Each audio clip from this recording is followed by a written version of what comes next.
Hey race fans, Alex Weaver here for the Xfinity Preview Show with Jonathan Merryman. I think we're just as surprised as Christopher Bell was that he won on a road course. He gets it done. Road America, he takes a checkered flag. Yeah, he's finished really well at all the road courses this year, and he can finally stop saying that he's not good at road courses because we're not going to believe you anymore, Christopher. He went out there, flat out dominated the end of the race where Matt DiBenedetto was in, Austin Cindric, and AJ Allmendinger. He beat three of the best in the Xfinity Series on road courses, so Christopher Bell, road course ace.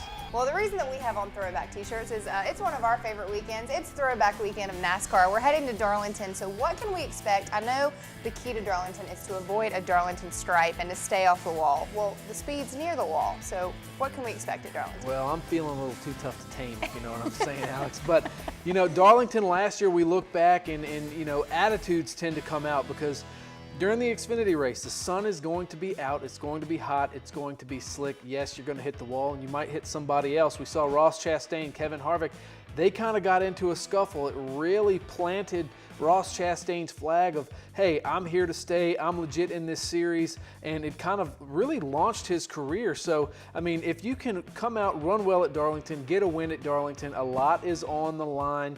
So, yes, you'll see Darlington stripes, you'll see tempers flare. I can't wait to the end of this thing because a couple big-name drivers in this race as well, so I'm just looking forward to Saturday down in South Carolina. Well, maybe the biggest name in this race is going to be Dale Earnhardt Jr. We're going to have a number 8 Mayonnaise Hellman's car on the track at Darlington. I know folks are excited about this. So JR Motorsports, he's going to race in that camp, but what's going on in JR Motorsports right now? Noah Gragson with the 4th place finish, though. So I was listening to the radio yesterday, actually, and Noah talked about asking Dale to go to lunch and asking Dale what he could do to help that team out. And I think since that point, you can see a change in Noah's attitude, a change in the direction of the 9 team and where they're going, and they're trending in the right direction. Now, we all know that the 7 cars just had bad luck. But I do think on the technical side of things, there are some things still missing to keeping those cars from being competitive in terms of wins.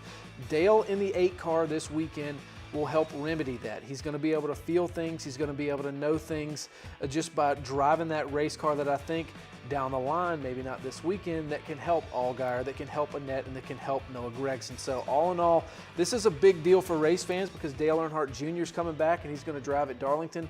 But if I'm either one of those 3 JR Motorsports drivers, I'm super pumped that he's going to be in there giving feedback to a crew chief to help my car get better. So out of that camp, do you think that the 9 is the best car currently? Absolutely. I think, you know, Justin Allgaier's just been too plagued by bad luck. I think Noah Gragson is absolutely the best driver there and has been over the past 2 months. I think if you look at the trajectory that team took last year with Tyler Reddick, who all of a sudden just showed up at Homestead, came out, dominated that race, ended up winning the title. If I'm Noah Gragson, I'm looking at that. I'm looking at the number on the side of my car and saying, if Tyler Reddick can do it, I can do it too. So he's getting better. We talk about it all weekend long that he drives cars and at the end of the race they look like they're fit for the junkyard, but somehow he gets a top 5, top 10. He kept all 4 corners on the race car at Road America, ended up finishing in the top 5 again. So Noah Gragson, the momentum is turning in his direction. So if he gets to Homestead, watch out for Noah as well. All right, well, Too Tough to Tame is coming up. So who's going to be too tough to tame at Darlington? Who gets the win? Oh, man. There's a couple of, big-name Cup drivers in this race. We have Denny Hamlin, of course, and he's super good at Darlington. But I don't know. I just have a feeling about Austin Cindric. I've said it here for a couple of weeks now. They've got to figure out a way to put the oval tracks together, and what he was able to do at Road America, I mean, he gained 19 positions off that last restart in a couple laps and drove up to finish 2nd. I think he can build off of that. I think his confidence is at an all-time high.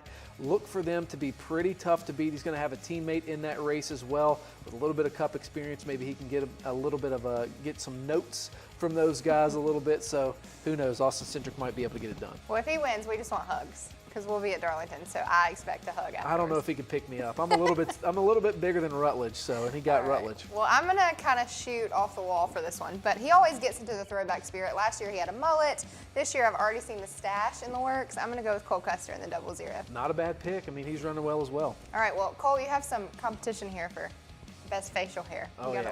a lot of catching up to go. And the lettuce. You're not going to catch me on that. All right, well, it's going to be a fun weekend for NASCAR Throwback Weekend. You can check out all the action at Darlington coming up Saturday at 4 p.m. on NBC in the Xfinity Series. We'll see you guys right back here next week.